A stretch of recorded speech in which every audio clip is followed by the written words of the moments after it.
She was Chief Development Officer in Ambedkar Nagar, Special Secretary to Government of UP, Irrigation and Water Resource Development, Additional Commissioner Gorakhpur, Special Secretary Institutional Finance, and presently she is the Special Secretary ID, IT and Electronics.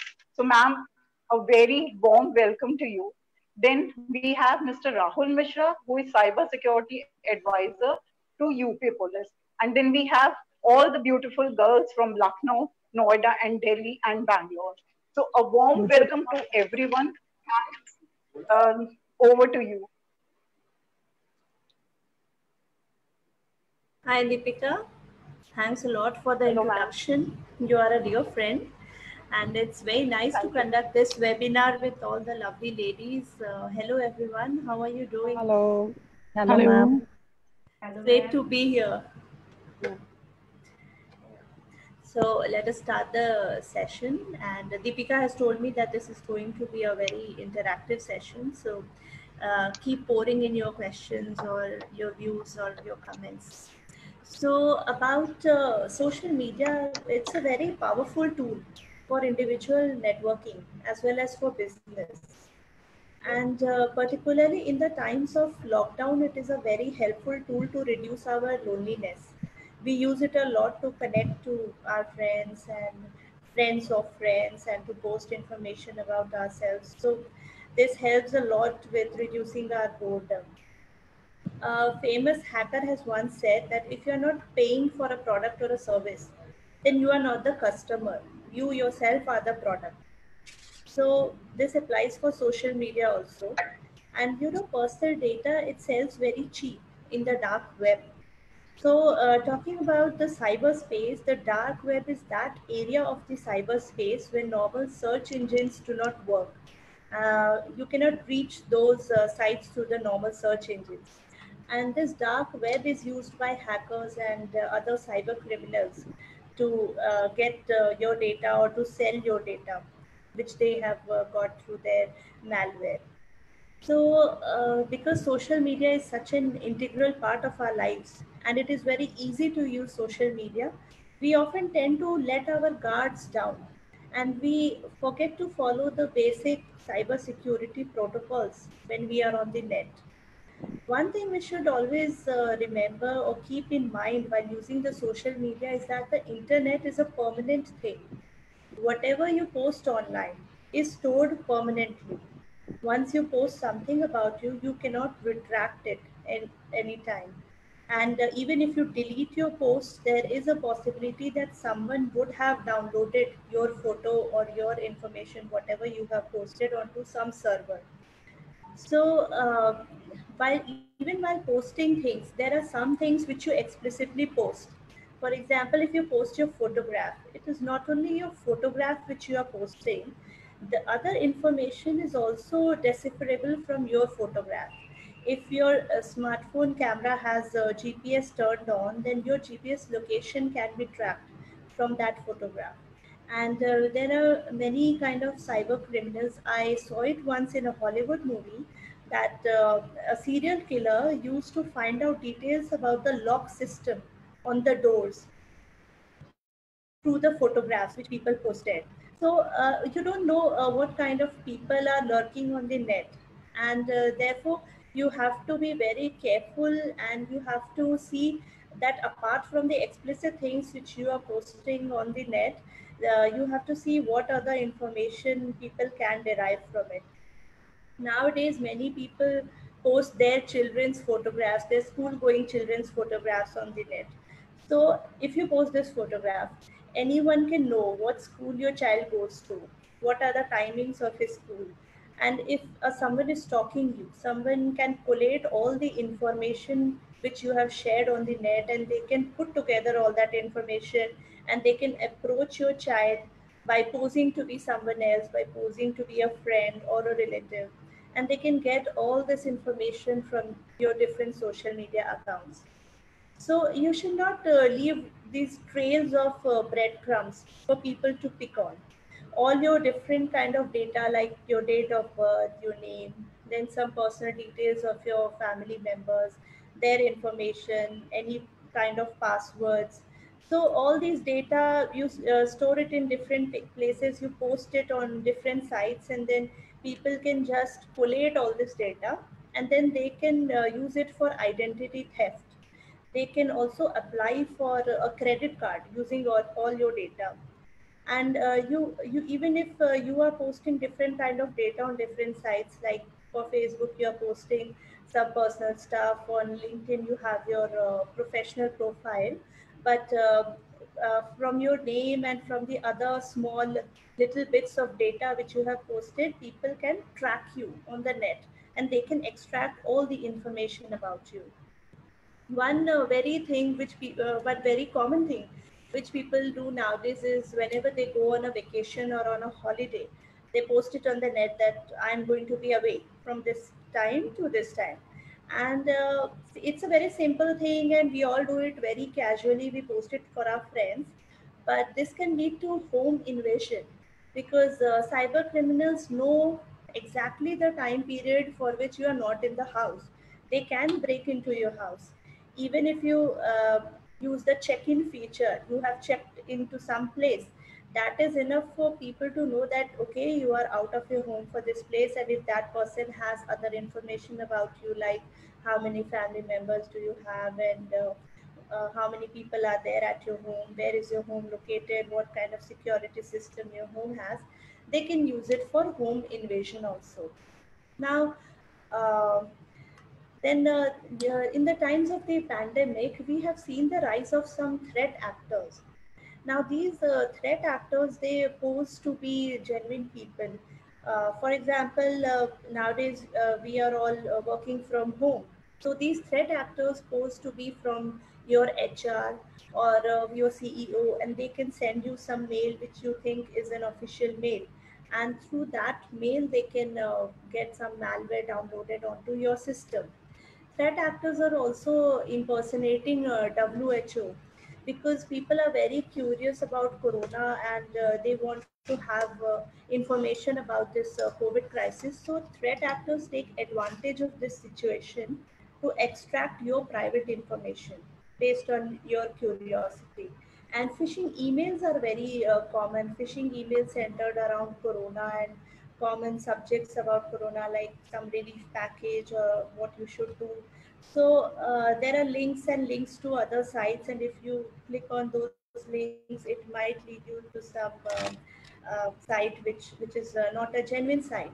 And therefore, it is of utmost importance that all these applications like the Arogya Setu app and the other Chikitsa Setu app, the government applications, you should download it only from a trusted website, and not from any link which people send you. Recently, we have received an advisory from the MHA about the smartphones of government officials, and the advisory says that there's a malicious link, and the people send a malicious app titled arogyasetu.apk, and when you download it, it will ask for very little permission.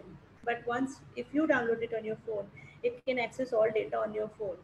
So this is a kind of cyber attack. This is the advisory which we have received, and this is for everyone, that you should not trust any shortened URL or any kind of advertisement or any information about Corona, COVID-19, or these Arogya Setu apps. You should only download it from the Apple Android App Store or the Google Play Store, only from a genuine site.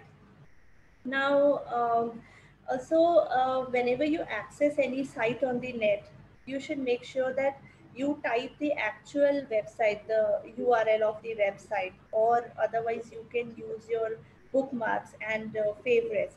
You should not click on links and then links to other site links, because this is a very common way to lead you to some fraudulent sites. And during these lockdown times, you might receive many offers on social media, saying that for some streamlining applications and other things which suits your interest. So particularly in these times, we have to be very careful about the source of all these information, the source of the advertisement, the source of these applications and these links. And Do you know that per day all over the world, 24,000 mobile applications are blocked? And for malware, for malicious applications, lifestyle applications are the most common way to spread a malware. So even in Facebook, we see a lot of applications, and using artificial intelligence, we are shown those advertisements which interest us, which is of a need to us, which solves our purpose.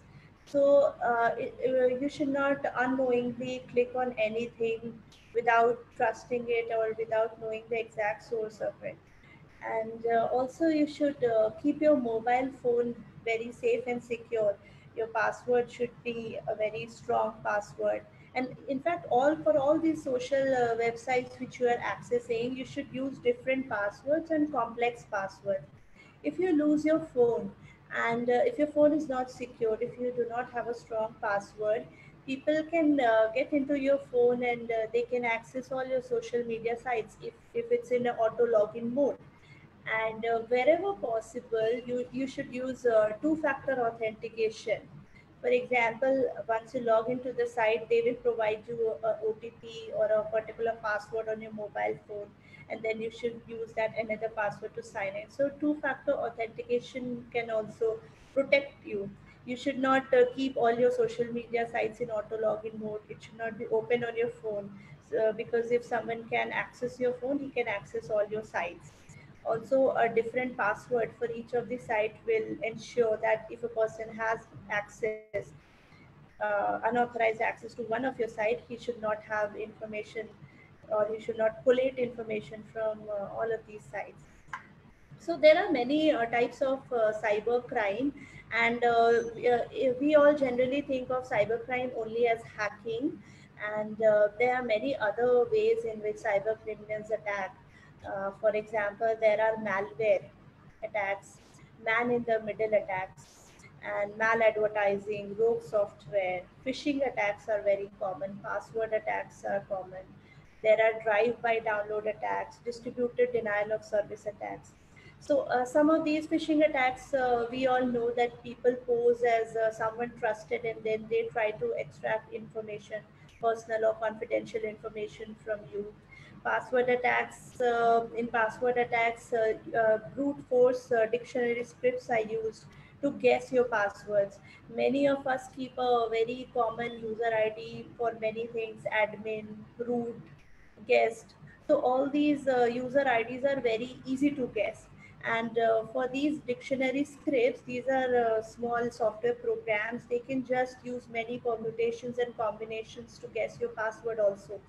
For example, if they repeat your username as your password, or your username plus 123. So these common types of user ID and passwords are very easy to crack for these scripts. And nowadays, to be a hacker, you do not need to have a very advanced knowledge about anything. There are readily available scripts, and using those scripts, those programs, or those applications, people can hack into other systems. So many hackers are doing hacking without even knowing what they are doing. And our security, the systems are very vulnerable. There was a study which said that cyber attacks happen every 39 seconds. So if your system is very weakly secured, the rate of attacks is too huge. For there are other kinds of attacks like man in the middle attacks, where there is an intermediary between you and your agent. So if all your information is being routed through that agent, then that agent has the possibility, and he can store all your information. Then these days there's a very common kind of attack which is known as distributed denial of service attack. So you use a lot of data to block the network. A lot of network traffic is projected onto that server to block its functioning. A simple way to understand is that if 20 people start ordering 50 pizzas from a pizza store, the store will not be able to cater to everyone.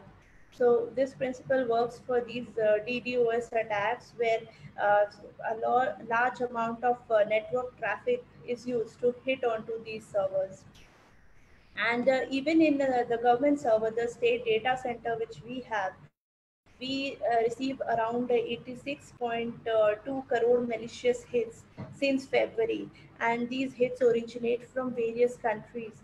So what we see the entire cyberspace to be very safe and secure, but there are a lot of hidden actors and hackers who are using it, who are constantly on the net, surfing for information and breaching security systems, and then gleaning all your information through various sites.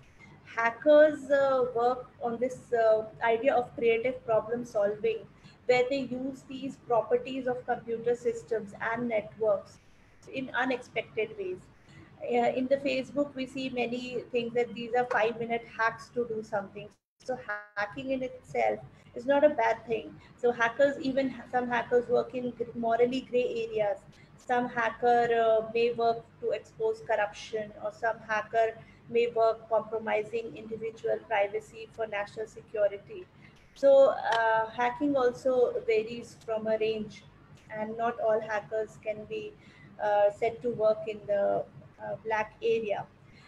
And for us, we have to, because we have this facility, we have this ease of access of networking, and in these days when we cannot go out so much and we have to stay at home, this is the only way where we can remain connected to our friends and relatives. We have to invest some amount of our time, and we have to have this intention of securing ourselves through following these basic cyber security protocols. So I don't want to make it a long monologue, and I'm open to questions. So maybe we can have an interactive session. Ma'am, I Thank have a you, ma'am. question. Yeah. Yes, yes. Yeah. Ma'am, I just wanted to know, like from last couple of years, the schools are going on online report cards, online details, online everything. And plus, we are also going cashless, as Modi ji have said. Go cashless, be on online, more of that Paytm, KYCs are done. We are giving all our information on online, means card and so how safe is that? Okay. So whenever you are giving any kind of online information, make sure that the URL starts with HTTPS. So, and there is a lock sign, the lock and key sign over there. So this ensures that that website is safe, secure, and protected. So you may have seen that many of these bank websites, when you use, you'll find it starts with HTTPS. So it's safe to use. So keep in mind this, that whenever you're sharing some kind of your bank details or some password, you share it on a secure website. And the school websites and bank websites, they should have proper cyber security protocols in place. And that is something which many of the commercial organizations take care of. So just be sure that whenever you're posting it on a site, that's a safe site. Thank you so much, ma'am. Ma'am, I have a Saloni question. Kesarwani has a question, I think. Yes, Dr. Monica. Doctor Uh, Monica के बाद uh, ma'am Saloni Kesarwani का question है. my question is how to secure social media like personal data in wake of Cambridge Analytic controversy. Okay, so first of all, you have to have that proper sense of discernment about what kind of data you're sharing online. So you should not share such things online which may embarrass you in future. For example, all of your information might be available to your potential employer. So refrain from sharing particular viewpoints or very strong views about anything. And in fact, you should not share anything very deep or very personal on the net, because then all these things and all of it which you post, it is there on the net and you cannot retract it. It is already, whenever you post it, it has the possibility of being downloaded somewhere on some server in the entire world. So that discretion has to be maintained about what you post and what you should not post. And you should also take care that you should not post information in bits and pieces which together might form a link and create an overall picture about you, which makes you the target of these artificial intelligence based advertising and targeted messages. Saloni Kesarwani, do you have a question? Thank you, ma'am.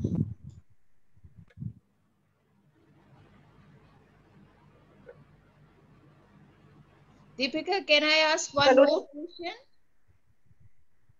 yes, you can definitely ask. लेकिन एक बार ma'am शायद सलोनी केसरवानी आपको पूछना है कुछ? एकता? Deepika, I have a question. Yes, yes, please ask.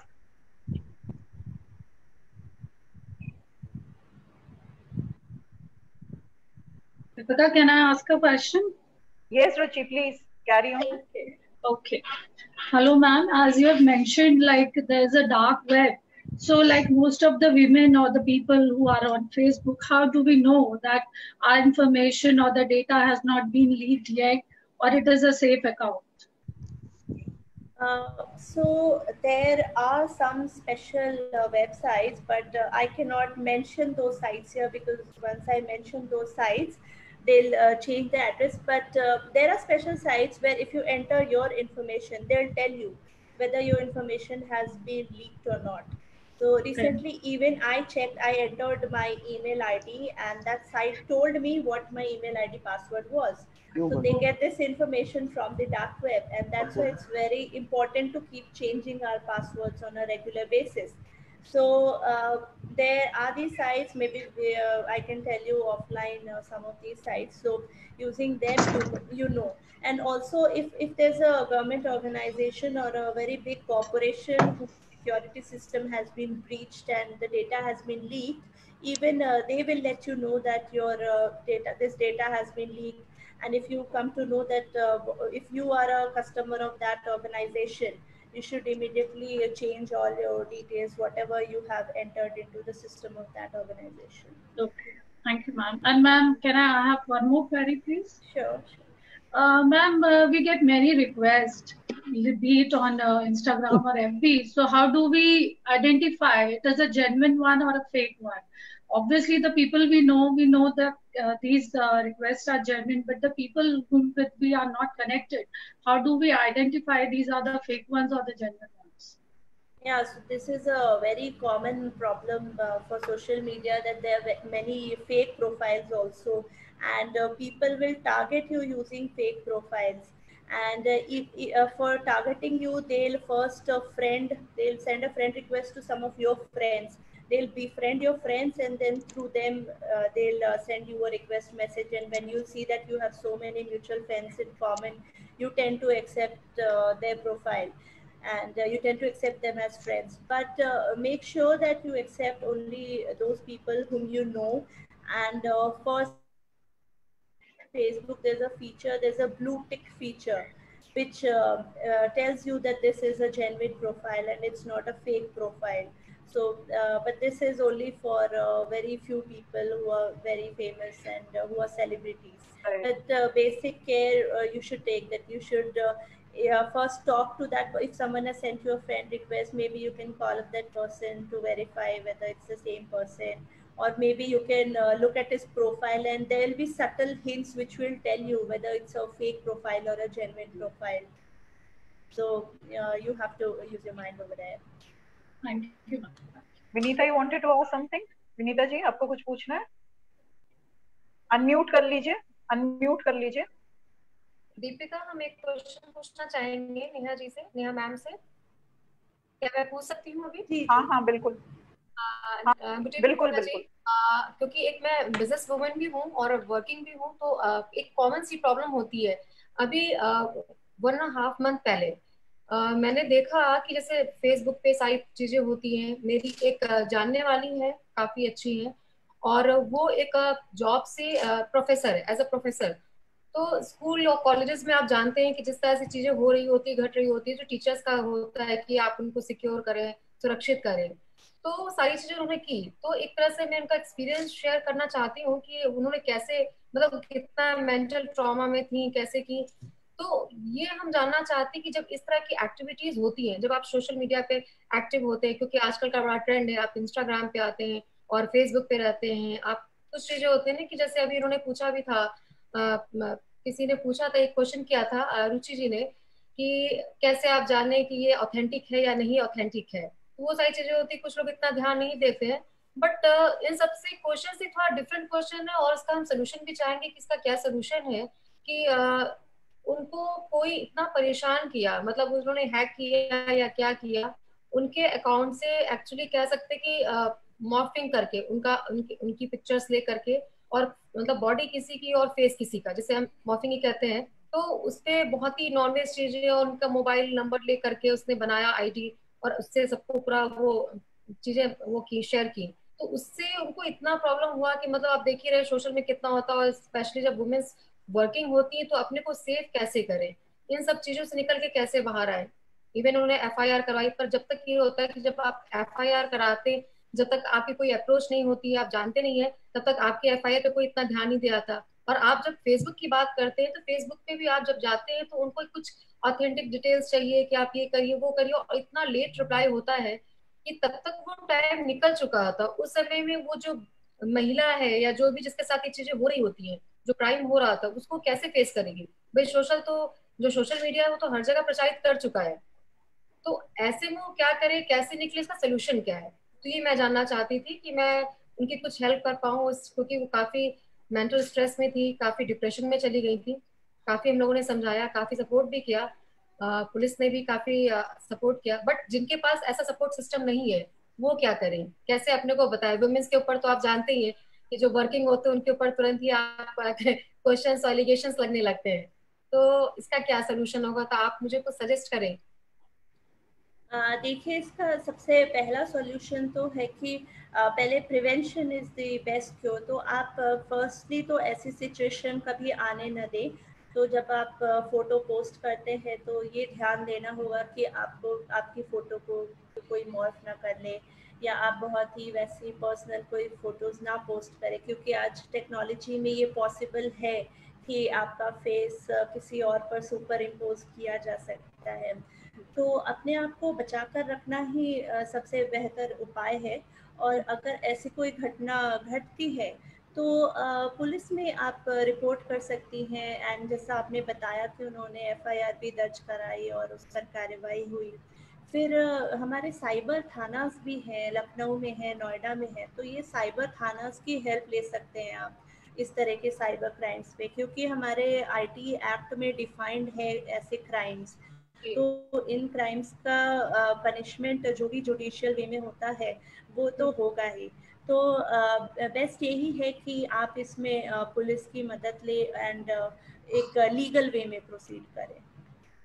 Thank you so much. मेरे ख्याल से राहुल जी यहाँ पे आप कुछ बताना चाहेंगे कि कैसे क्या पुलिस स्पेशली क्या करती है, और हम कैसे उनको अप्रोच कर सकते हैं, और क्या लॉज हैं, रूल्स हैं, रेगुलेशंस हैं, वो हमको एकदम पता नहीं होते हैं, और हम एट टाइम इग्नोरेंस के कारण रिपोर्ट भी नहीं करते हैं और चीजें हाथ से निकल जाती हैं। तो राहुल जी मेरे ख्याल से कुछ आप बताइए इस पर। जी, गुड इवनिंग मैम। एक्चुअली में जैसा अभी आपने क्वेश्चन पूछा, ये बहुत कॉमन प्रॉब्लम है आजकल। और जैसा भी मैम ने बताया, नेहा मैम ने आप सबको बताया कि prevention is the best technique for this.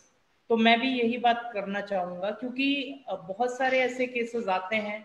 जैसे अभी कुछ दिन पहले यहाँ पे सभी महिलाएं हैं, तो अभी एक चैलेंज चला था, सारी चैलेंज, जिसमें फीमेल्स अपनी फोटोग्राफ क्लिक करके फुल साइज में उसको अलग अलग वेबसाइट्स पे अपलोड कर रही थी, अपनी साड़ी में फोटोग्राफ्स। और मैं आपको बताना चाहूँगा, ऐसे बहुत सारे AI बेस्ड सॉफ्टवेयर्स मार्केट में अवेलेबल हैं, जिनकी हेल्प से डीप न्यूड्स क्रिएट किए जा सकते हैं। मतलब जितना फुल साइज में फोटोग्राफ, जितनी हाई रिजोल्यूशन में आप अपलोड करोगे, उसको मॉर्फ कर पाना उतना ही आसान होगा किसी के लिए भी। तो इस वजह से मैं आप सब से अपील करना चाहूंगा कि जब भी आप कोई फोटोग्राफ पोस्ट करें किसी भी सोशल मीडिया पे, तो कोशिश करें उसका रेजोल्यूशन कम से कम कर लें। रेजोल्यूशन कम करने का सिंपल सा तरीका है, आप कोई फोटोग्राफ पेंट में ओपन कर लीजिए, वहां रेजोल्यूशन का ऑप्शन आता है। उस रेजोल्यूशन को जब आप कम कर लेंगे तो उसकी मॉर्फिंग कर पाना उतना ही मुश्किल हो जाएगा, पहली चीज। दूसरी चीज, अगर मान लीजिए कभी कोई फोटोग्राफ अगला बंदा अपलोड कर देता है या किसी वेबसाइट पे पोस्ट कर देता है या आपका नंबर पोस्ट कर देता है, तो इसमें परेशान होने की कोई भी जरूरत नहीं है। आप तुरंत कंप्लेन लॉन्च करें। अब हर एक डिस्ट्रिक्ट में साइबर क्राइम सेल बनी हुई है, जितने भी जिले प्रदेश में है उन सब में साइबर क्राइम सेल बनी हुई है, जहां पे जब आप कंप्लेन लॉन्च करेंगे तो उस पर पुलिस कार्रवाई करेगी। बहुत सारे तरीके होते हैं जिनसे साइबर क्रिमिनल्स को आसानी से पकड़ा जा सकता है। उनके आईपी एड्रेसेस को फाइंड आउट करके, उनके आईपी डीआर निकाल करके, उनके सीडीआर फाइंड आउट करके उस व्यक्ति को पकड़ पाना कोई बहुत टफ टास्क नहीं है। अगर आपके साथ ऐसा कोई भी हादसा होता है तो तुरंत इसकी कंप्लेन करें। और अगर आपको संकोच लगता है एक नॉर्मल थाने में जाने में, तो हर जिले में एक महिला थाना बना हुआ है जो डेडिकेटेड फीमेल्स के लिए है, तो डायरेक्टली आप वहां अप्रोच कर सकते हैं। वहां जितने भी ऑफिशियल्स होंगे वो सभी महिलाएं होंगी जो आपकी प्रॉब्लम को सुनेंगी और उस पर एक्शन लिया जाता है। और जितनी भी प्राइवेसी आपकी पूरी मेंटेन रखी जाती है, पूरी कॉन्फिडेंशियलिटी आपकी मेंटेन रहेगी, तो आपको चिंता करने की कोई भी जरूरत नहीं है। और ऐसे बहुत सारे केसेस आते हैं जिसमें लोग ब्लैकमेल भी करते हैं। आपकी फोटोग्राफ का किसी ने न्यूड फोटोग्राफ बनाई और फिर आपको ब्लैकमेल करना शुरू कर दिया, तो ब्लैकमेल होने की जरूरत नहीं है, तुरंत कंप्लेन लॉन्च करिए। ऐसे सैकड़ों केसेस हमने देखे हैं जिसमें अपराधी पकड़े गए हैं। मैं 3-4 साल पहले कानपुर में भी ऐसे ही केस हुआ था जिसमें भी अपराधी इसी तरह से पकड़ा गया। ऐसे बहुत सारे केसेस आते रहते हैं और अगर आप कंप्लेन करेंगे तो जरूर कार्रवाई होगी। Thank you. Thank you ma'am. Saloni Kesarwani, आप कुछ पूछना चाह रही थी? दीपिका, मैं पूछूं? यस यस, हाँ हाँ बिल्कुल बिल्कुल, पूछिए।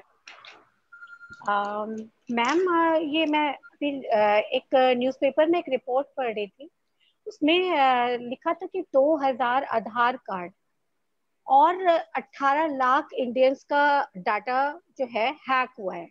तो क्या भारत सरकार के पास ऐसा कोई कानून है या ऐसा कौन सा ऐप है जिसपे हम भरोसा करें कि ये बिल्कुल सिक्योर है, हम इसमें अपना पर्सनल कर सकते हैं कुछ भी? ऐसी कौन सी कोई ऐसी वेबसाइट है? जो भी गवर्नमेंट सर्विसेज एक्सेस करने के लिए जो भी आप वेबसाइट यूज़ करते हैं, वो आपको बहुत केयरफुल रहना है कि आप बिल्कुल वो गवर्नमेंट की साइट ही यूज़ करें और वहीं पर अपना डेटा फीड करें। अगर कोई लिंक टू अनदर साइट और उस पर अगर आप किसी लिंक के थ्रू जाकर किसी साइट पे जाके डेटा फीड करते हैं तो वो ज़्यादा प्रोन है हैकर्स के लिए हैक करने। तो ये आपको ये देखना होगा कि आप जो साइट सिलेक्ट कर रहे हैं डेटा डालने, वो बिल्कुल safe and trusted government site हो और गवर्नमेंट साइट से ही आप कोई भी तरह का एप्लीकेशन आप डाउनलोड करें। मैम, ऐसा कौन सा ऐप होगा? कैसा कौन सा? जैसे आरोग्य सेतु ऐप आजकल हमें हर किसी को डाउनलोड करना है, तो आरोग्य सेतु ऐप आप वो गूगल के प्ले स्टोर या ऐप स्टोर से ही डाउनलोड करें। जेन्युइन, ऐसा नहीं कि किसी ने आपको व्हाट्सएप पे लिंक भेज दिया कि this is Aarogya Setu application और आप इसे व्हाट्सएप से डाउनलोड करें, तो वो वैसे अगर आप करेंगे तो फिर ज्यादा चांसेस है कि आपका डेटा ब्रीच हो जाए। Correct ma'am. आरोग्य सेतु में एक ये भी है कि आप इसमें ब्लूटूथ उसमें ऑन रखना है, तो इसका कोई मतलब कोई वो तो नहीं है कि कोई रीजन हो कि आपको कोई ब्लूटूथ ऑन रहता है तो आपका लोकेशन और ये सब भी तो ट्रैक हो सकता है? देखिए, आरोग्य Setu app government of India का ऑफिशियल ऐप है और ये बिल्कुल सेफ है एंड इसमें डेटा प्राइवेसी का भी काफ़ी ध्यान रखा गया है, क्योंकि आरोग्य सेतु ऐप में इनिशियली आपने जो भी डेटा एंटर किया है वो डेटा आपके फ़ोन पे ही स्टोर होता है। वो किसी सर्वर से सिर्फ उस कंडीशन में वो डेटा एक्सचेंज होता है जब आप किसी कंटामिनेटेड संक्रमित व्यक्ति के कांटेक्ट में आए हो एंड आपको अलर्ट करने की ज़रूरत हो, तो सिर्फ ये अलर्ट मैकेनिज्म के वक्त आपका डेटा सर्वर से शेयर होता है एंड इवन वो डेटा जो सर्वर पे है वो भी रेगुलर इंटरवल्स पे वो डेटा को पर्ज किया जाता है। तो Aarogya Setu app in itself is very secure and इसमें डेटा प्राइवेसी का पूरा ध्यान रखा गया है। ब्लूटूथ आपको ऑन रखना है क्योंकि एक तो आपको लोकेशन भी आपको इसमें ऑन रखना है, लोकेशन एंड ब्लूटूथ, बिकॉज ये बहुत ज़रूरी है for the proper functioning of this app, क्योंकि ये ऐप ट्रेस करेगा यूजिंग आर्टिफिशियल इंटेलिजेंस कि आप किन लोगों के कांटेक्ट में आए हैं एंड क्या थ्रेट है, क्या रिस्क है आपके कंटामिनेटेड होने का, बेस्ड ऑन द इंफॉर्मेशन कि अबाउट द अदर पर्सन। तो इसीलिए बिना ब्लूटूथ एंड लोकेशन के आपका ये ऐप वर्क नहीं कर पाएगा और वो सोशल मैप क्रिएट नहीं कर पाएगा कि आप किसके कांटेक्ट में आए हैं एंड आपके क्या chances of being affected. Okay, thank you ma'am. हाँ प्रियांकी। मैं दीपिका। पूछिए Priyanki. Hello, ma'am. I just wanted to ask, like we have GDPR in Europe, so do you think data privacy law is helpful in India, and it would really be it is possible to implement in India? Well, this is something for the government to decide, and it's not in my domain to comment on it because it's a policy level thing. So if senior policy level people might take a decision on it. Okay.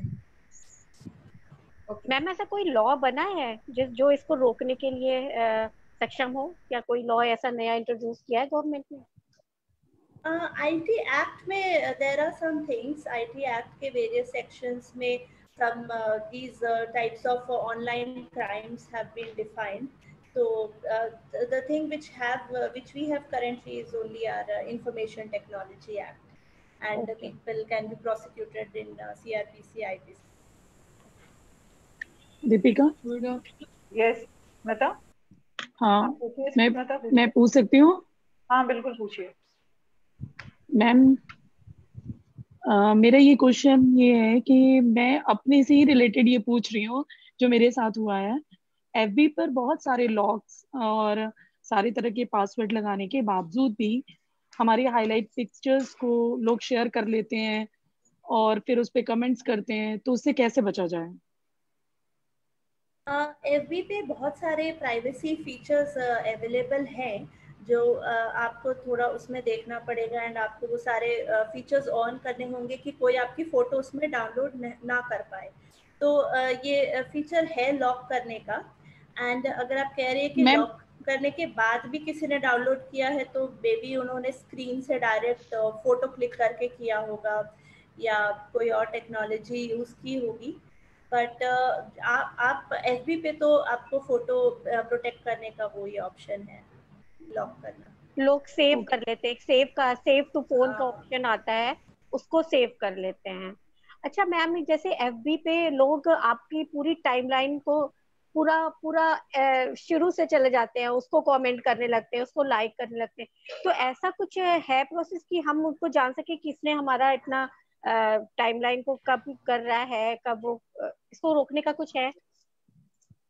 आप जो भी share करते हैं उसको global मत कीजिए। उसको जब शेयर करते हैं तो वो ऑप्शन रहता है कि किसको विजिबल है, हाँ पब्लिक है या फिर ओनली टू योर फ्रेंड्स या only to your group of friends. तो जब आप शेयर करें उसी टाइम पे आप ये सेटिंग चेंज कर सकते हैं उसमें। Okay ma'am. I have a question for Rahul ji.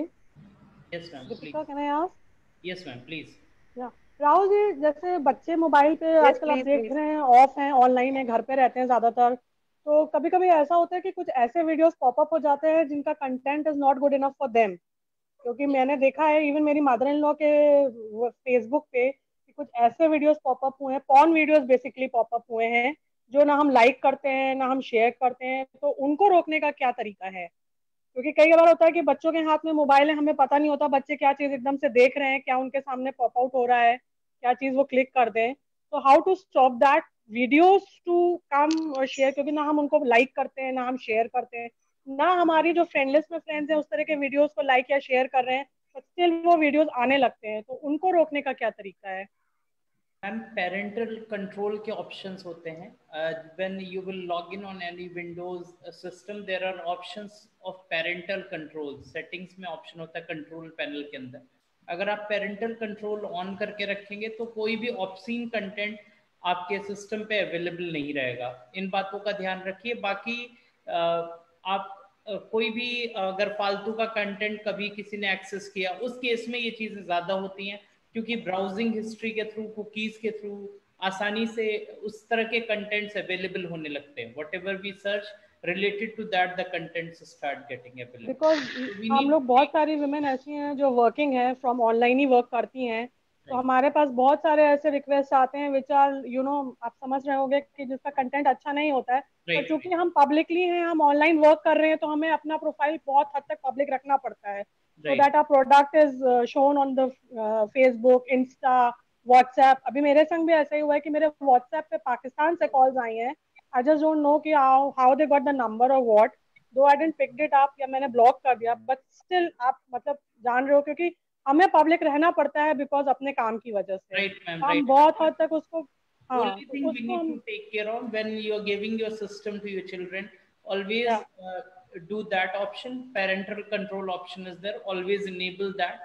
And इसके अलावा have a watch on your children as well, what they are accessing, what content they are accessing, because nowadays these contents are easily available everywhere, whether it is on television also. You can see lots of vulgar things keep on coming, so we need to you need to have watch over your children, what exactly they are doing on the system, what exactly they are doing over the phone, and you should be friendly with them. In case there are many cases which have come to us in which when parents are very strict, their children are not going to discuss the things with them, because we have seen several times.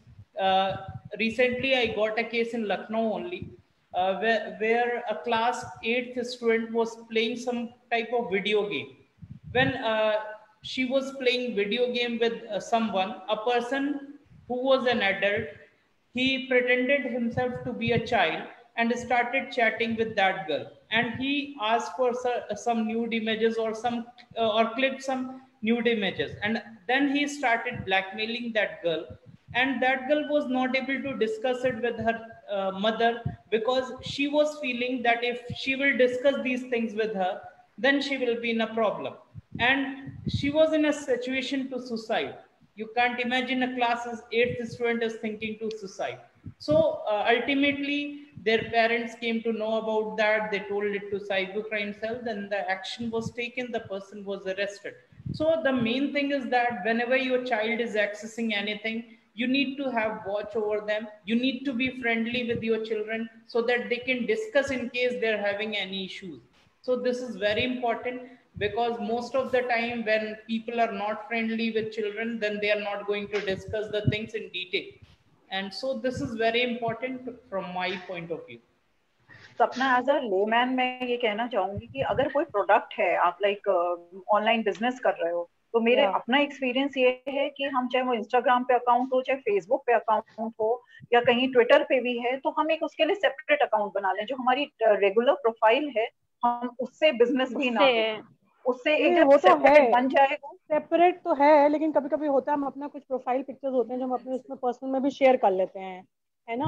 अभी जैसे WhatsApp भी हमारा number, चूंकि हम business कर रहे हैं, तो व्हाट्सएप नंबर भी हम अपने मोबाइल में अक्सर एक ही रखेंगे जो व्हाट्सएप चलेगा एक सेट पे. लेकिन मतलब अगर ऑनलाइन प्रोडक्ट्स की डीलिंग करनी है तो मेरा ये मानना है वो तो अलग साइट है. लेकिन जैसे मैं बता रही हूँ कि मैंने अभी जैसे व्हाट्सएप पे था, तो मेरा नंबर पता नहीं कैसे क्या हुआ, लेकिन मुझे पाकिस्तान से 2 कॉल्स आए, 2 वो मैंने पिक नहीं किए, व्हाट्सएप कॉल थे, लेकिन जब मैंने उनका कोड चेक किया तो मैंने चेक किया कि वो पाकिस्तान की कॉल्स थी, तो मैंने उसको ब्लॉक किया इमीडिएटली. पर ये होता है कि आपका नंबर इस तरह से, मतलब क्योंकि आप ऑनलाइन हो, आपने अपना एक बिजनेस नंबर दे रखा है अपने पेज पे भी, जिससे आपको कांटेक्ट कर सको. हाँ, जैसे आपने कहा पाकिस्तान से रिलेटेड कॉल्स, ऐसी कॉल्स जो आपके पास +92 कोड से आती हैं, जिसका मोटिव आपको हैक करना नहीं होता है. ऐसा कई बार लोग कहते हैं इस नंबर से कॉल आई, आपने उठा लिया तो आप हैक हो जाओगे, बट मोटिव ये प्राइमरी नहीं होता. प्राइमरी मोटिव क्या होता है इस तरह की कॉल्स का? उनका प्राइमरी मोटिव होता है कि जैसे आपके पास एक कॉल आई, अगर आपने उस नंबर पे दोबारा कॉल बैक किया, इससे क्या होगा, ऐसी मिस कॉल्स वो सैकड़ों हजारों नंबर्स पे करते हैं. ऐसा इस वजह से करते हैं जिससे सिक्योरिटी एजेंसीज जो हमारी हैं उनका ध्यान डाइवर्ट हो. अगर मान लीजिए वो किसी एक टेररिस्ट से बात कर रहे हैं एक पाकिस्तानी नंबर पे, तो एक पाकिस्तान के नंबर से कॉल आया एक टेररिस्ट के नंबर पे जो इंडिया में बैठा हुआ है, तो सिक्योरिटी एजेंसी के लिए ट्रैक कर पाना आसान हो जाएगा.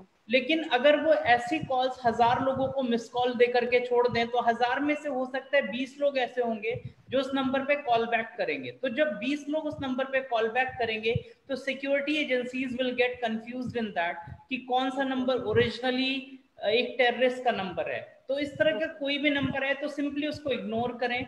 वो सिर्फ सिक्योरिटी एजेंसीज का ध्यान डाइवर्ट करने के लिए इस तरह की एक्टिविटीज की जाती है। Thank you. Thank you.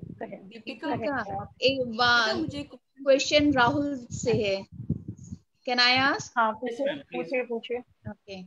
How to approach state or police in matter of online bullying, or is there any provision for women facing online bullying or cyber bullying?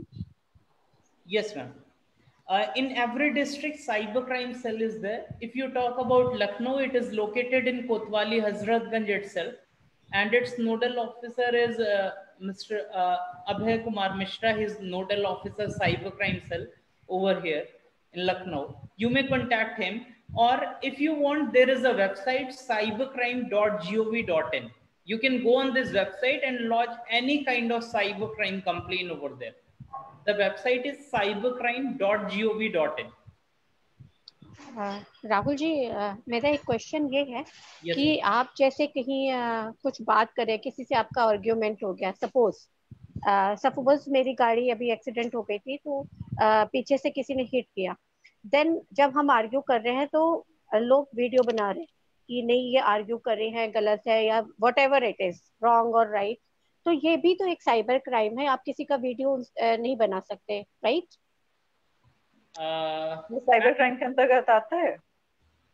Ma'am it depends, ये थोड़ा complex question है मेरे लिए answer कर पाना, क्योंकि इसके लिए जो लॉज हैं उसको ठीक से देखने के बाद ही। ऐसे तो आपकी बात सही है कि कई बार अगर इसी तरह का एक क्वेश्चन एक केस मेरे पास आया था जिसमें ये बात हुई थी कि किसी ने कोई रिकॉर्डिंग कर ली और फिर वो recording as a evidence provide किया जाने लगा कोर्ट में, तो अगले बंदे ने ये क्वेश्चन उठाया कि क्या किसी की रिकॉर्डिंग करना भी तो क्राइम है? किसी की वॉइस आप रिकॉर्ड कर रहे हो बिना उसकी परमिशन के। इसीलिए अगर आप देखें आईफोन इंटरनेशनल स्टैंडर्ड्स पे काम करता है, तो आईफोन में आप रिकॉर्डिंग की कोई एप्लीकेशन नहीं पाएंगे। और कोई भी कस्टमर केयर को आप कॉल करते हैं तो वो पहले आपसे पूछता है कि आपको ये बात बता देता है कि आपकी कॉल क्वालिटी के लिए रिकॉर्ड की जाएगी। तो एक तरह से एक रिकॉर्डिंग करना भी, वॉइस रिकॉर्डिंग करना भी एक क्राइम है। बट मैम अगर मान लीजिए किसी के ऊपर एज पर कोर्ट, अगर मान लीजिए कोई बंदा किसी से फॉर एग्जाम्पल घूस मांग रहा है या गाली दे रहा है और मैंने उस केस में इसकी रिकॉर्डिंग की, तो वहां पे गाली देने बिगर क्राइम देन रिकॉर्डिंग करना, तो वहां पे रिकॉर्डिंग को as a crime Indian laws में इसको इतना सीरियसली नहीं ट्रीट किया जाता। ओके आजकल तो सबसे ज्यादा रिकॉर्डिंग होती है। हाँ वही दीपिका, मेघा कोई क्वेश्चन? सरिता जी, दीपिका आप अनम्यूट करके पूछिए। किसी को कोई क्वेश्चन पूछना है? हाँ मैं राहुल जी से पूछना चाहती हूँ क्वेश्चन। सर आजकल मैक्सिमम पेमेंट होती है। सुनीता क्वेश्चन पूछना चाह रही हैं शायद। डर रहता है कि मैसेज जा रही कि नहीं जा रही, तो हम सेफ रह सकते हैं। हम एक बार सुनीता जी का क्वेश्चन ले लें, उसके बाद सरिता जी आप बताइए। सुनीता बोलिए। हाँ मेरा क्वेश्चन ये है कि फेसबुक पे जो रनिंग स्टेटस पड़ता है तो उसमें मेरे सिर्फ ओनली फ्रेंड्स करके हैं, तो उसमें एक कोई ऐसा है जो लिख के आता है लास्ट में सीन में कि अदर पर्सन, वो समझ में नहीं आता कौन है। अगर आपने फ्रेंड्स कर रखा होगा तो फ्रेंड्स ही आना चाहिए, या हो सकता है माइट बी फॉलोअर्स को भी आपने टिक कर रखा हो, कोई फॉलोअर्स के लिए अलाउड हो स्टेटस, ये चेक करना। आप जब चेक करोगे कि किसने लाइक किया है तो वो पूरी लिस्ट में आ जाएगा, तो 16 प्लस अदर्स आता है जैसे, तो अदर्स में वो भी दिख जाएगा, नाम दिख जाएगा जिसने लाइक किया होगा। आप कभी चेक करके देखिए। सरिता जी आपका कोई क्वेश्चन? हाँ मेरा क्वेश्चन है राहुल जी से। हेलो सर, कि आजकल मैक्सिमम ऑनलाइन पेमेंट होती है, तो हम ये टेंशन रहती कि सही जगह पेमेंट जा रही कि नहीं जा रही है, तो मैं जानना चाहती हूँ हम कितने सेफ गूगल पेमेंट वगैरह होती है। मैम थोड़ा लाउड बोलिए, your voice is not Audible. Ma'am ये पूछ रही हैं कि जनरली ऑनलाइन पेमेंट होता है, तो वो कह रही हैं कि ऑनलाइन पेमेंट कितना सही है कितना नहीं, वो सही लोगों को गया कि नहीं गया, इस टेंशन में रहते हैं। तो ये हम कैसे पता कर सकते हैं कि सिक्योर पेमेंट हुआ है? देखिए मैम, ऑनलाइन पेमेंट की अगर बात करें, सैकड़ों फ्रॉड्स हैं जो ऑनलाइन पेमेंट से रिलेटेड हो रहे हैं। कुछ बेसिक चीजों का अगर हम ध्यान रखें तो अपने आप को हम क्राइम से बचा सकते हैं।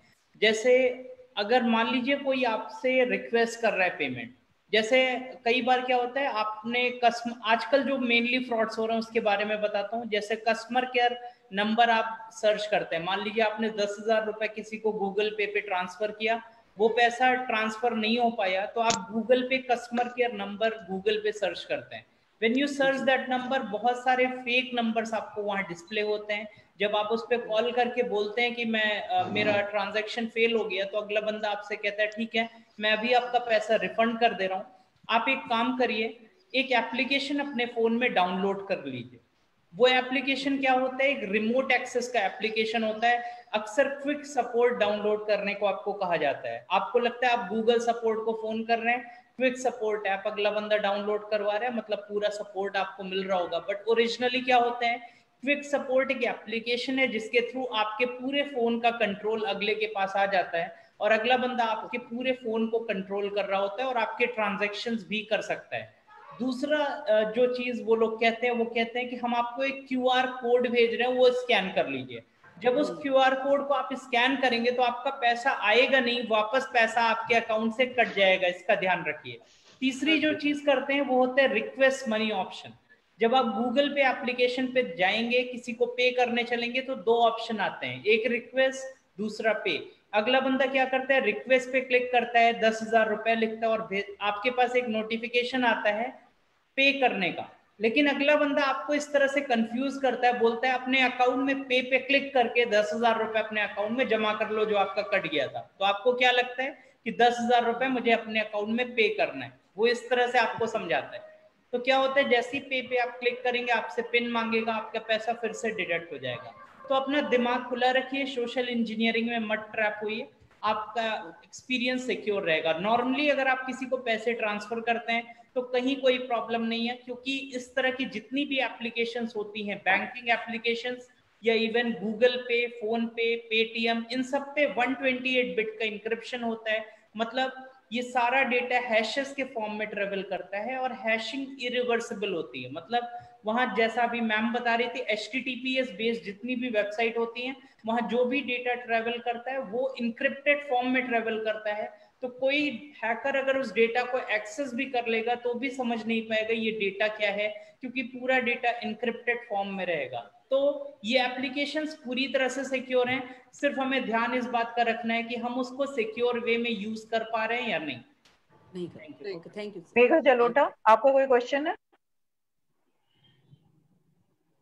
अंकिता, प्रियंकी पूछिए। Yes, I have a question. Rahul ji से मेरा क्वेश्चन है, नाउ डेज लोग अपनी फोटो सेव करने के लिए फेसबुक अकाउंट बनाते हैं जो किसी से शेयर नहीं करते और उस पर 100,000 फोटो सेव करके रख देते हैं, जस्ट लाइक लैपटॉप। तो is it safe? Maybe they can save their photos at Google Drive also. Yes ma'am. Ma'am, if you are not sharing it with anyone and if you are keeping your account safe, then it is safe obviously. अगर आपका account safe रहता है, hack नहीं होता, तो obviously वो safe है, जब तक कि आपका फेसबुक अकाउंट कॉम्प्रोमाइज ना हो जाए, कोई आपका फेसबुक हैक ना कर ले, तब तक वो पूरी तरह से सेफ है। उसकी जगह अगर हम गूगल ड्राइव पे फोटो सेव करें तो आई थिंक वो ज्यादा सेफ है। वो भी सेफ है, उतना ही, कोई इशू नहीं। बट क्या वो भी हैक हो सकता है? डेफिनेटली हो सकता है। कोई भी चीज हैकेबल है, nothing is 100% secure in this world. हर एक चीज में वर्नेबिलिटी अवेलेबल है, बट क्या होता है, कुछ चीज ज्यादा वर्नरेबल होती हैं और कुछ कम होती हैं। तो अगर हम कुछ बातों का सोशल मीडिया अकाउंट्स को यूज करते समय ध्यान रखेंगे तो डेफिनेटली हमारा अकाउंट हैक नहीं होगा। जैसे 2 फैक्टर ऑथेंटिकेशन आप लगा करके रखें, 2 स्टेप वेरिफिकेशन लगा करके रखें, तो आपका अकाउंट ऑब्वियसली सेफ रहेगा as compare to normal accounts. और किसी फिशिंग पेज पे आप ना जाएं, जैसा अभी मैम ने एक्सप्लेन किया था, फिशिंग पेजेस पे लोग ट्रैप हो जाते हैं इजिली, इन बातों का ध्यान रखना चाहिए। मेघा कोई क्वेश्चन है? मेघा जलोटा। मैक्सिमम जितने क्वेश्चंस थे, क्वेरीज थी, सब फ्रेंड्स ने सारे सब पूछ लिए हैं। Thank you Neha ma'am, thank you Rahul sir for your valuable time. काफी चीजें थी दिमाग में जो एक एक करके सब लोग पूछते जा रहे थे, तो लग रहा था क्या पूछूं। अंकिता, अंकिता आपको कुछ पूछना है? नहीं, एक्चुअली सारे क्वेरीज ऑलरेडी कवर अप हो गए हैं। वन थिंग दीपिका, अच्छा राहुल, मुझे एक चीज दीपिका, जब कभी हम कोई यस एक क्वेश्चन मेरा था। जब कभी हम डाउनलोड, हाँ एक पूछिए, आप पूछ लीजिए। हाँ, एक्चुअली मैं ये जानना चाह रही थी, फेसबुक मैसेंजर पर हमारे पास वल्गर मैसेजेस आते हैं, जैसे किसी के पास भी, तो वो किस तरह से रोके जा सकते हैं? ना तो वो बंदा हमारी फ्रेंड लिस्ट में है, ना ही वो बंदा हमारे फ्रेंड की फ्रेंड लिस्ट में है, फिर भी मैसेजेस आते हैं, उसको कैसे ब्लॉक किया जाए? हम बाद में ब्लॉक कर देते हैं, लेकिन कोई भी हमारा मैसेंजर देख सकता है, कोई भी मैसेंजर पे मैसेज कर सकता है। एक्चुअली ये बहुत रिस्की है, बहुत बहुत बहुत वल्गर मैसेज आते हैं कभी कभार। तो और कई लोग मैसेंजर के थ्रू वीडियो कॉल भी करते हैं, call yes actually yes yes yes, सही बात, बिल्कुल। जनरली उनको हम लोग जानते भी नहीं है। बाय डिफॉल्ट पहले तो उस तरह के मैसेजेस स्पैम में आते हैं। अगर कभी ऐसा होता है तो सिंपली उसको ब्लॉक करिए। अगर आपको लगता है कि ज्यादा प्रॉब्लमेटिक सिचुएशन है तो आप उसको रिपोर्ट भी कर सकते हैं साइबर क्राइम सेल में या cybercrime.gov.in पे। नहीं, पहले कोई ऐसा ऑप्शन नहीं है सेटिंग्स, ऐसा कोई ऑप्शन नहीं है सेटिंग्स में जाकर के? बिल्कुल सेटिंग में ऑप्शन है आपके पास, जो आपके फ्रेंड लिस्ट में नहीं है वो फिल्टर्ड मैसेज में आते हैं। तो अगर आप उनको क्लिक करोगे, आप उनको ओपन करोगे, तभी वो ओपन होते हैं, तभी वो मैसेंजर में आपके ऐड होते हैं, तभी वो आपको कॉल या वीडियो कॉल कर सकते हैं। और वो फिल्टर्ड मैसेज का पूरा एक बॉक्स होता है, और जो आपके फ्रेंड लिस्ट में लोग हैं उसका अलग बॉक्स होता है। तो आप वो फिल्टर्ड मैसेज टच ही मत करिए अगर आपको लगता है कि वो सही नहीं है, या अगर आपने इवन टच भी कर लिया, आपको लग रहा है उस किसी बंदे ने सही मैसेज नहीं भेजा है, तो उसको ओपन मत करिए। वहां पे भी ऑप्शन आता है एक्सेप्ट का या इग्नोर का, तो आप खोलिए ही मत, सबसे अच्छा ऑप्शन है। फिर अगर वो आपने खोल दिया, आपने एक्सेप्ट कर दिया, तो ही वो आपको वीडियो कॉल कर सकता है, मैसेज कर सकता है। कंफर्म का एक बटन होता है, उसको अगर हमने क्लिक कर दिया तो वो फिर हम उसको एक्सेप्ट कर रहे हैं कि हाँ we like to chat with that person. और मैसेंजर में खाली आपके फ्रेंड्स के मैसेज ही सामने दिखते हैं, बाकी तो सब उसमें रहते हैं कि फिर आप जब उसको जाएंगे, उसमें क्लिक करेंगे, तभी आपको वो दिखेंगे भी, ये भी होता है। बट ऐसा नहीं है, मैसेज ऐसा नहीं है, कई बार मैसेजेस ऊपर अपने आप ही आते हैं, अपने आप ही क्या कहते हैं स्क्रॉल करके आ जाते हैं। ऐसा नहीं है कि खाली फ्रेंड्स के ही रहते हैं। बिल्कुल, एक आप सही कह रहे हो। नहीं, वो फिल्टर्ड लिस्ट में आते हैं। अगर आपने फिल्टर्ड लिस्ट में आते हैं वैसे। हम बस मैसेंजर तो हम लोग खोल के भी नहीं देखते हैं, मैसेंजर तो नॉर्मली हम यूज भी नहीं करते हैं। मैसेंजर से तो काफी महिलाएं परेशान हो जाती है, वो मैसेंजर बंद कर देती हैं, इसीलिए बंद कर देती है मैसेंजर के, उसमें बड़े हाय हेलो आने शुरू हो जाते हैं। क्वेश्चन को फिर से रिपीट करना चाहूंगी राहुल जी से, मैं थोड़ा सा जानना चाह रही थी उसी क्वेश्चन के बारे में। तो क्या मैं राहुल जी से इस वक्त बात कर सकती हूँ? Yes ma'am, please ask. Rahul ji, जैसे मैंने अभी नेहा जी से पूछा था कि जो एक मैंने बताई थी स्टोरी के ऐसे ऐसे चीजें हुई, उन्होंने फेसबुक पे असर किया और उनका फेक मतलब हैक हो गया अकाउंट, और जो भी हुआ, जो उनकी पिक्चर्स जिस तरह से मॉर्फिंग करके लगाए गए, जो आपने बताया वो मुझे बहुत हेल्पफुल लगा। बट जैसे होता है ना कि आप जिस तरह से आप परेशान होते हैं, तुरंत चीजें लोगों में फैलना शुरू होती है, तो ठीक है हम साइबर क्राइम में जाके रिपोर्ट करते हैं, पर उस प्रोसेस में थोड़ा टाइम लगता है। तो हम चाहते हैं कि इस समय जब इंसान मेंटली एकदम परेशान हो, हमको जब भी पता चले उसको मतलब तुरंत कैसे इसको स्टॉप कर सकते हैं जिससे वो और चीजें बाहर तक नहीं जाएं।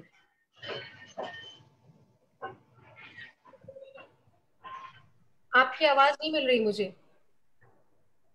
मैम, इस तरह के केसेस को रोकने का सबसे अच्छा तरीका यही है कि जैसे इस तरह के केसेस आए आप तुरंत उनको रिपोर्ट करें। हालांकि जैसे फेसबुक की अगर हम बात करें, फेसबुक में ऑलरेडी एक ऑप्शन दिया होता है रिपोर्ट का। अगर मान लीजिए किसी ने फेसबुक पे ऐसा कोई फोटोग्राफ पोस्ट किया, तो आप फोटोग्राफ के बगल में जाएंगे, एक ऑप्शन आता है रिपोर्ट का, उस ऑप्शन को अगर आप रिपोर्ट करेंगे तो फेसबुक विद इन 2 आवर्स उस फोटोग्राफ को रिमूव कर देता है। अगर कुछ वल्गर इमेज उसमें है तो ऑटोमेटिकली आप रिपोर्ट भी कर सकते हैं। इसके अलावा उससे वो तुरंत हट जाएगा। इसके अलावा कंप्लेन जरूर लॉन्च करें, क्योंकि हो सकता है अगला बंदा दोबारा कोई दूसरा फेक प्रोफाइल बना करके सेम कंटेंट अपलोड कर रहा हो, तो इसका ध्यान रखें। अच्छा, दूसरा क्वेश्चन हमारा ये था राहुल जी, जैसे कि हम लोग अपना जो मोबाइल फोन्स होते हैं, ठीक है, तो ज्यादातर जितने भी डेटाज होते हैं हमारे लोगों के पास मोबाइल में होते हैं, उससे ही सारे फैलते हैं। तो आजकल हम लोगों के पास क्या होता है कि गेम कोई भी डाउनलोड कर लिया, ठीक है, तो उससे भी पता चला कि मुझे हमारे टेक्निकल हैं उनसे मेरी डिस्कशंस चल रही थी, बात चल रही थी कि जैसे आप कोई भी ऐप डाउनलोड करते हैं अपने मोबाइल में, तो कहीं ना कहीं आपके जितना आप डेटा पूरा शेयर कर रहे होते हैं, और वो आपका गेम अगर फ्री है, डाउनलोडेड है, ज्यादातर आप देख रहे हैं आजकल काफी कॉमन हो गया कि इसमें कैंडी क्रश होता है, बबल्स होता है, और आपका लूडो किंग है, तो वो सारी चीजें कहीं ना कहीं आप गेम खेलो पर आपकी सारा डेटा वो जा रहा होता है। तो उसके लिए हम ऑप्शन में या तो जी दूसरा मोबाइल यूज करें, या फिर हम जिसपे वर्क करते हैं तो उस पर सारी चीजें डाउनलोड ना करें। तो इसमें और भी कुछ ऑप्शन होते हैं या जिन्होंने डाउनलोड कर लिया है, जो डेटा शेयर हो चुका है, उसको स्टॉप करने का कोई ऐसा कुछ सोल्यूशन है? बिल्कुल बिल्कुल मैम। जो भी एप्लीकेशंस हम इंस्टॉल करते हैं अपने फोन में, अगर वो कोई भी एप्लीकेशन आपसे ये परमिशन मांग रहा है कि वो आपकी गैलरी को एक्सेस करेगा, तो ऑब्वियसली उस पर्टिकुलर एप्लीकेशन का एक बैकएंड पैनल होता है जिसके पास आपकी गैलरी की सारी इमेजेस आ रही होंगी।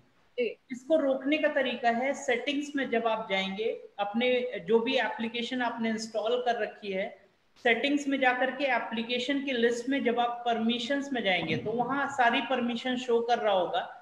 जिन परमिशंस को आप चाहते हैं आगे एक्सेस ना हो तो उसको क्या करें, डिसेबल कर दें। लेकिन एक चीज मैं आप सबको बताना चाहूंगा, हमारे फोन में रखा हुआ कोई भी कंटेंट हमारा प्राइवेट कंटेंट नहीं होता। एक बात का हमेशा ध्यान रखिए, आपने जितनी भी एप्लीकेशन अपने फोन में इंस्टॉल कर रखी है, अगर किसी एप्लीकेशन ने आपसे गैलरी एक्सेस की परमिशन मांगी है तो इसका मतलब उसके पास सारी इमेजेस जा रही होंगी। एक एग्जांपल आपको दिखाता हूं मैं इसका।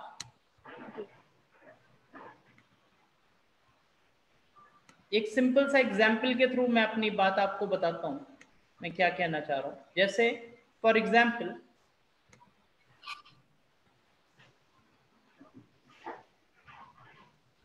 जैसे एक पैनल मेरे सामने है, अगर मैं इस पैनल पे लॉगिन करूं, आपको मेरी स्क्रीन दिख रही होगी शायद। यस।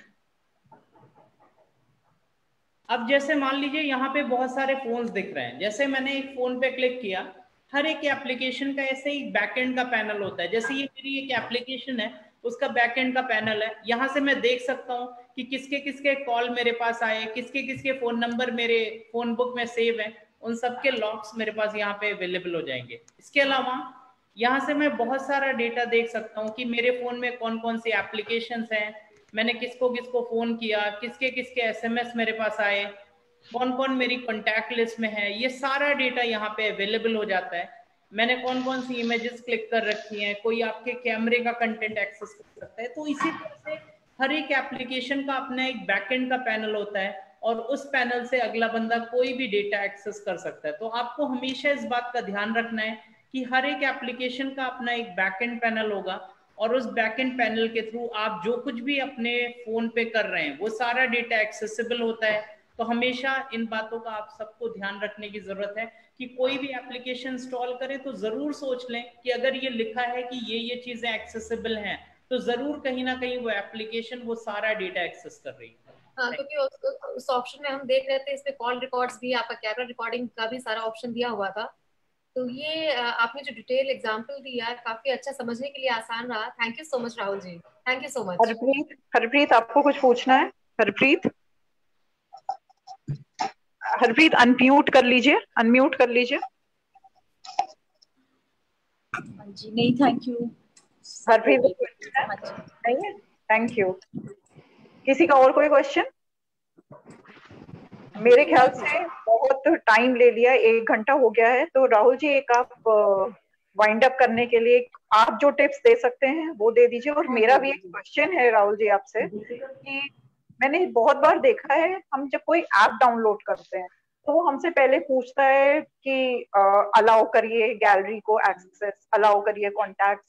तो ये हमको करना चाहिए कि नहीं करना चाहिए? और अगर करते हैं, नहीं करते, उसको नो कर देते हैं, तो फिर वो आगे वर्क नहीं करता है ऐप, तो क्या है ये? मैम, ये हमारी जो भी एप्लीकेशन हम इंस्टॉल करते हैं उनकी कुछ प्री कंडीशंस होती है। अगर आप उन कंडीशन से एग्री नहीं करते तो आप क्या करिए, उस एप्लीकेशन को इंस्टॉल मत करिए। जैसे मैं एक एग्जांपल देना चाहूंगा, अभी गवर्नमेंट ने कहा कि आप आरोग्य सेतु ऐप डाउनलोड करिए। बहुत सारे लोग ये क्वेश्चंस करने लगे कि हम इस ऐप को क्यों डाउनलोड करें, गवर्नमेंट हमारा सारा डेटा ले लेगी, सारा डेटा एक्सेस कर लेगी। बट हम कभी भी इस बारे में नहीं सोचते कि जब आप व्हाट्सएप डाउनलोड करते हो तो व्हाट्सएप आपसे कहता है कि हम आपकी इमेजेस, कॉन्टैक्ट, गैलरी एक्सेस करेंगे। हम उसको डाउनलोड करते समय कभी ये नहीं कहते कि यूएस के पास हमारा सारा डेटा जा रहा होगा। जब आप टिकटॉक डाउनलोड करते हो तो आप कभी नहीं कहते कि हमारा पूरा डेटा चाइना के सर्वर पे जा रहा होगा। जब आप कोई चाइनीज कंपनी का फोन परचेज करते हैं तब ये क्वेश्चन आप कभी नहीं उठाते कि चाइना आपसे पहले कहता है कि हमारे एक अकाउंट बना के लॉग इन करो जहां से वो सारी इमेजेस, सारा डेटा आपका एक्सेस कर रहा है। तो हमें कहीं ना कहीं इस बात को हमेशा ध्यान में रखना चाहिए कि जब आप कोई भी इंटरनेट से कनेक्टेड हैं अपने फोन पे और आपके फोन में एप्लीकेशंस इंस्टॉल्ड हैं, इसका मतलब ये हुआ कि उन सभी एप्लीकेशंस के पास आपके फोन का सारा डेटा है। आपने अपने फोन में जो इमेजेस क्लिक कर रखी हैं वो इमेजेस सिर्फ आपकी नहीं है, आपके फोन में जितनी एप्लीकेशंस इंस्टॉल्ड हैं उन सभी एप्लीकेशंस की वो इमेजेस हैं। अब ये उस एप्लीकेशन के ऊपर डिपेंड करता है कि वो आपकी इमेजेस को किस तरह से यूज करे। हो सकता है पॉजिटिव वे में यूज करे, हो सकता है नेगेटिव वे में। और अगर आप सोचते हैं कि कोई एप्लीकेशन पूरी तरह से सिक्योर है तो ये गलतफहमी है आपकी। जैसे आपको याद होगा, आपसे लगभग 1 साल पहले कैम स्कैनर हैक हुआ था, तब प्ले स्टोर ने उसको अपने प्ले स्टोर से हटा दिया था गूगल ने कुछ टाइम के लिए। और उस समय ये बात सब जगह होने लगी, जितने गवर्नमेंट डिपार्टमेंट्स थे वहां ये बात होने लगी कि हम सारा डेटा फोन से कैम स्कैनर से स्कैन करते थे। सारा डेटा कहीं ना कहीं कैम स्कैनर का सर्वर कॉम्प्रोमाइज होने से हमारा वो कॉन्फिडेंशियल डेटा भी कॉम्प्रोमाइज हो गया। तब सारे गवर्नमेंट डिपार्टमेंट्स ने नोटिफिकेशन जारी किया कि कोई भी स्कैनिंग आप कैम स्कैनर से नहीं करेंगे, ट्रेडिशनल स्कैनर से करेंगे।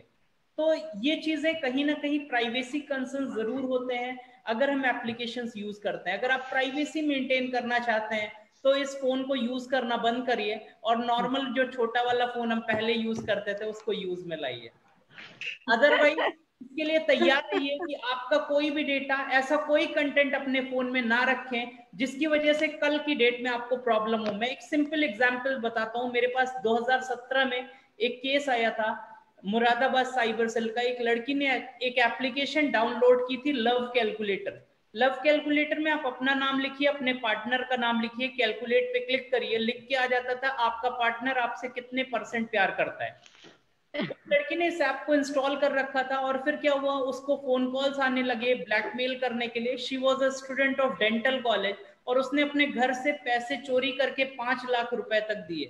फाइनली क्या हुआ, जब उसके पास पैसे नहीं थे देने के लिए तो उसने कंप्लेन लॉन्च करी। और जब हमने उस केस को इन्वेस्टिगेट किया तो लड़की के फोन में वो एप्लीकेशन इंस्टॉल थी, लव कैलकुलेटर, जो उसका सारा डेटा एक्सेस कर रही थी। और उस लड़की ने गलती क्या की थी, she had clicked some of her nude images with her boyfriend thinking that this is her private data, but all that data was compromised by that application, love calculator, that was installed in her phone. And that application was developed by 2 engineering students who were of Delhi, and finally they were caught by us. So I just want to tell everyone कि आपके phone में रखा हुआ कोई भी data आपका private data नहीं होता। ये सिर्फ आपकी गलतफहमी होती है कि ये डेटा हमारे फोन में रखा है तो सर सिर्फ हमारा है, क्योंकि हमें कोई भी एप्लीकेशन अपना बैकएंड का पैनल नहीं दिखाती। व्हाट्सएप कभी आपको अपना बैकएंड का पैनल नहीं दिखाता जहां पे आपकी सारी बातचीत रिकॉर्ड, सारी जितनी भी इमेजेस आपके फोन में वो सब व्हाट्सएप के सर्वर पे भी अवेलेबल है। बट व्हाट्सएप कभी आपको अपना बैकएंड पैनल नहीं दिखाता, या कोई भी एप्लीकेशन अपना बैकएंड का पैनल आपको शो नहीं करती जहां पे वो सारा डेटा रखा हुआ है। तो आपको कहीं ना कहीं इन बातों का ध्यान रखने की जरूरत है और अपने फोन को इस तरह से यूज करिए कि आपके फोन का डेटा उन सभी एप्लीकेशंस का भी डेटा है जो आपके फोन में एग्जिस्ट कर रही है। Thank you. अंकिता, आपका कोई क्वेश्चन? अंकिता अनम्यूट कर लीजिए। मतलब कि सबसे ज्यादा सुरक्षित नॉर्मल फोन है, वही सबसे सुरक्षित है। नोकिया। तो मेरे ख्याल से 1 घंटे से ऊपर हो गया है, बहुत टाइम ले लिया सबका, तो वाइंड अप करते हैं। एक थैंक यू। पहले मैं थैंक यू बोलना चाहूंगी मैम नेहा प्रकाश को, उन्होंने इतना अपना वैल्यूएबल टाइम दिया। मैम की कंटिन्यूअस ऑनलाइन मीटिंग्स चलती रहती हैं। राहुल मिश्रा जी का, मेरी जितनी फ्रेंड्स सब लोग अवेलेबल रहे 1 घंटा लगातार और अपने पुटअप किए। Next thanks to you. Thank you. तो थैंक यू दीपिका, तुमको हम लोग को करना चाहिए, तुम्हारे बहाने बहुत सारी चीजों का। बस एक चीज यही बोलेंगे कि समय लॉकडाउन है और ऐसी सिचुएशन है कि कोविड-19 एग्जिस्ट कर रहा है, तो हम लोगों को सबसे ज्यादा जरूरत है कि बहुत बहुत अपने आप को सुरक्षित रखें हर तरीके से, क्योंकि आप कुछ नहीं बचता है जब आप घर से बाहर नहीं जा रहे हैं, तो आप फोन या इंटरनेट पे ही कोई ना कोई एप्लीकेशन कुछ ना कुछ कहीं ना कहीं